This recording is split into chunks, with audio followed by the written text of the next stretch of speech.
All right. Hey, everybody. Good day. Jeremy here. Coming at you hot for the market bias update report for Sunday, November 19th. Before we dive into the actual chart analysis, want to point out just a couple of things. First off, looking at economic data coming out, this is going to be a short trading week with the holiday. So Thursday, market is closed for Thanksgiving, and Friday, the stock market is going to be closing at 1 p.m., so 2 hours earlier, Eastern Standard Time, 10 a.m. Pacific. So be aware of that, especially as it relates to option expiration. If you have any options expiring, know that you have to close it before 10 a.m. on Friday and not 1 p.m. So just make a mental note of that. In terms of economic data coming out, we do have existing home sales and FOMC meeting on Tuesday that is going to be important, unemployment claims, and revised consumer sentiment on Wednesday, and then flash manufacturing PMI and flash services PMI on Friday. So some important reports coming out, but a lighter week than we have had in previous weeks. And I don't see any reason why any of these should be surprising results reported. We've been having reports lately that have been beating expectations and cementing the market estimates that the Federal Reserve is done increasing rates and may, in fact, actually start cutting rates again in 2024, which for a while there was kind of off the table in terms of anticipation from market participants. So that is back on the table, and that is great, great news for anyone with bullish posture for the market. That does support continued seasonality run going into the close of the year. So keep an eye on these, but don't be afraid of them this week. This week, if you see patterns, if you see charts that you like, go ahead and smash that buy button. Just make sure that you have your stops as always. So keep an eye on those, but don't let it keep you from taking any trades this week. It is likely going to be a good trading week. We are overextended on a lot of charts. You're going to have to be selective on where you go. Like I said, just make sure you are looking for good, solid patterns and good risk to reward, and you'll be fine. Next, before we dive into charts, just looking at the last 1 week performance here, the S&P 500, and the thing that stands out the most to me on this is the lack of red, right? Other than Walmart and Cisco and TJX companies, there's really not a whole heck of a lot of red on this chart. And that is really, really supportive of the market continuing its move higher, because this shows us that pretty much everyone is participating, right? This last week, if you threw a random dart at this picture and bought whatever company you landed on, you probably did a pretty good job this last week. So I am expecting this theme to continue throughout the rest of the year, going into December and Christmas holiday and then into New Year's. Obviously, we will have some pullbacks mixed in there, but those should be looked at as opportunity moving forward in the market. So diving right into the charts, right now have a really big bullish sentiment in the S&P 500. Nobody expected this giant V-shaped recovery. All the analysts that I track and all the stock traders that I converse with were caught off guard by the power of this move, and have been calling for more of a pullback than we got here. We got some consolidation, but from the top, quote unquote, of that range to the bottom of the pullback here, we only pulled back 0.62% over that entire week of trading, and then just rocketed once more. Now we are in very similar territory. From the peak here, we are only down at max 0.87%, and now we are still consolidating within this range. So you're going to want to keep an eye on that. A break down below the lower end of this range is probably coming back to the 9 EMA, and looking at that and the combination of our diagonal support here for support to form and a potential buying opportunity if you want to front run. If not, waiting for that bounce or for this consolidation to break to the upside. And really at this point, we're basically targeting the high from back here in the end of July. So really looking at the 46, 34, 30, 35 range, somewhere right in there, which constitutes about a 2% move higher. So if we can get a good reward to risk ratio with our stop just under the consolidation zone here, that looks like an easy 2-to-1 trade to me, which I love. We are obviously still very overextended here on the RSI, so I don't particularly trust a breakout here, I will probably be very quick to take profits on any breakout that comes, and I'll be very quick to bring my stop loss up to break even to make sure that I protect myself for any volatility that might come in or any profit taking that might come in from those that have participated in this previous move. So going out to the NASDAQ. Very similar pattern on the NASDAQ. If we look at this even tighter consolidation range here the last few days, huge move higher, busted through this previous resistance zone. And now we're looking at the breakout of 16,000. Breakout of 16,000 really will put us back to all-time highs up here at 16,767. So a nice, basically 700-point potential move. If we drop this out to the weekly chart, you can see a break above here really takes us back out to the all-time high as the next resistance zone. Love that we are setting a higher pivot low and confirming bullish here on the MACD right now. That supports continued bullish action. We are not extended on the RSI from a weekly perspective. That is great. And also we have just a fantastic pattern here that has developed and then broke out this previous week, actually confirmed the week before last, and then showed continuing momentum this past week. So we have what a lot of traders call a pennant formation. So we have this big run up. Let me change that to a different color so you can see it. There we go. Big run up, consolidation right here, and then breakout above that diagonal. So usually when you are targeting this kind of breakout, you target the same distance that you ran up from the previous breakout point right here up to the high before the consolidation zone. So if we look at that, that is coming in somewhere around, oh, what was that? 13,500 up to 16,300. So we had a solid almost 3,000 point gain on that. It's not unrealistic to look at this and think that we are going to get up to around the 1,800 or 18,000 mark, or maybe even past that by the end of the year if all of this bullish sentiment continues. So there could be a real opportunity here in the tech sector. Obviously, if we drop back into a daily chart, there is a lot of overextended charts within the NASDAQ here. But if we look, so let's go to the actual ETF. So QQQ looks very similar to the futures we were just looking at, right? Little high base, tight consolidation here above the 9. But if we slap an E after that, now we are on the equal weight NASDAQ.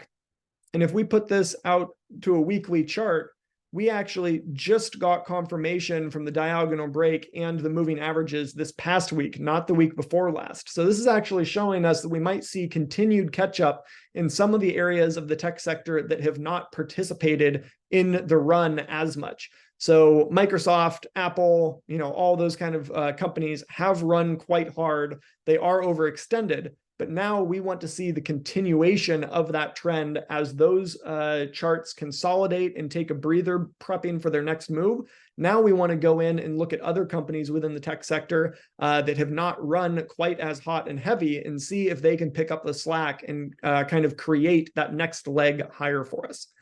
Going out to the Russell here. Honestly, the Russell's still kind of looking gross. We are still chopping back and forth in the same consolidation zone that we have been in really ever since the end of May, beginning of July, June. And we're actually on the lower half of that. There is potential for catch up here, but we have so much overhead resistance clustered here that it's hard to really justify a trade when we have so much overhead resistance that might smack it down. Ideally, in my mind, we will see the Russell break through this on a power move, come up to our decreasing resistance line, come back down and give us a little flag into the consolidating moving averages here around 1900, and then give us a break above the diagonal and above the pivot high here that runs us back up to 2000 and potentially beyond. So I am looking for a secondary pattern here after we break through the moving averages to make sure that I have a good risk to reward pattern on the Russell 2000. We obviously have the 200 period moving average on the daily, as well as the big cluster of moving averages on the weekly chart that I was just showing. So it needs to clean itself up, needs to get above here. If it does break out above the 200 here, I could see playing a tight stop loss and just trying to ride the momentum. Obviously, we've had some massive, massive candles here coming in. Is the third time a charm? We don't know, but keep it on your watch list, and especially keep it on the watch list for any secondary pattern that pulls back and confirms on top of this 200 period moving average. Going out to crude light. Crude light looks disgusting. This chart has just gotten beat to heck. And honestly, I don't see any reason for that to not continue until it comes down into the 200 period moving average here. We do have the 50 period moving average on the weekly directly above us. It's going to be acting as resistance. It is starting to get a little oversold, not on the weekly chart, but on the daily chart. We are oversold, so a little bit of a bounce attempt here might be in order. Honestly, I would love to see a head and shoulders pattern form where we kind of do this little ditty. This 20 period moving average goes ahead and kind of flattens out and starts to curl up. The 9 EMA is able to kind of curl up and converge. And then we have ultimate breakout somewhere around $80 and move higher back up, targeting to the decreasing 50 period moving average. So having a little head and shoulders pattern right there, breaking the neckline and then rocking and rolling would be what I would like to see on this chart. It has a little bit of work to do for that, so we'll see if we get it and how long it takes to develop. Looks to me, at least right now, like we're going to have at least another week to maybe 10 days of consolidation for that pattern to develop if it does. Otherwise, we will see potentially another drop coming down to where the 200 weekly is, and then coming back up and retesting these same levels. That would also work because it would also give the 20 period moving average here on the daily a chance to come down and converge on the 9, and both of them start to kind of smile up at us, letting us know that the momentum is shifting. So that is what I see on crude light. Jumping out, last but not least, that we're going to cover today, Bitcoin. So Bitcoin is obviously volatile asset. Not a lot of people trade on the futures of it. People in the stock market usually trade some of the ETFs like BITO or GBTC if they want exposure. Otherwise, actually having a crypto exchange and trading directly on Bitcoin. But I am actually interested in this pattern. Even though we broke the 9 here, I didn't particularly like that. We did come down and not only held the 20, but didn't actually even touch it. Which lets me know that there wasn't a whole lot of fear of breaking this 9 EMA. Usually when you have big moves up like that and the price violates the 9 EMA, you don't have a lot of support that comes in until the 20. It spooks short-term traders.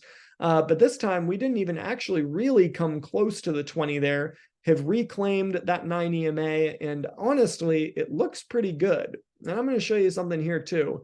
So if we go to the weekly chart and zoom in, last week we had this nice big red candle, and you can kind of ignore this green one for now. This is just the open as of the last 9 minutes to start the new week's candle. So not enough real data here to know if this bump is going to stick. But looking at the red candle here, we had this long wick, tested down, popped right back up, and then closed back up kind of above the midway point on that. So if we go out and look at the last time the Bitcoin really went exponential, the first time we broke out of this resistance right here, we broke out, ran, got extended from the 9, pulled back, consolidated, attempted a breakout, couldn't do it, consolidated, and then finally did break out. So using this as our lesson, coming back over here, looking at the daily chart, we are looking for the next run potentially to confirm if we break above our previous resistance at 38,380. So 38,380. A move above that level signals continuation, and we can kind of extend this line here to the right that would kind of be our upper edge target looking at this channel. So that gives us from the breakout channel here, potentially another 4 to 5% move to get back up into the upper channel. That would put us a little bit over 40,000. I do feel like Bitcoin is going to get there in the near future. Whether this push is it or not, we will see. Looks like bulls are trying to step back in on the intraday and had a nice gap up here on the futures. MACD is curling up and starting to smile at us a little bit more bullishly, so I do like that. And the daily is looking like it's trying to set in a new higher pivot low here. So if we kind of connect our lines, bam, increasing support on each bounce of the MACD. If it holds this trend line and curls back above our signal line, that really does support the thesis that we are going to be moving towards 40,000 here shortly. So again, not really concerned with the breakdown of the 9, looking for a target up to 40,000, and now just looking intraday to try to find a good entry. And we had a potentially great entry developing right here around 36,760, but unfortunately it gapped past us on the open here. So now we are looking for secondary pattern development. Hopefully it'll give us a little bit of a pullback, maybe into the 37,000 mark before coming back up. If it does, I might play that bounce in confirmation higher and look to play and sell back up here around our previous pivot highs, and then have another order to get me back in once we break those highs, looking for that move to 40,000. So anyways, guys, I hope that helps. Enjoy your trading week. Enjoy the holidays. As always, let me know if you have any questions in the comments.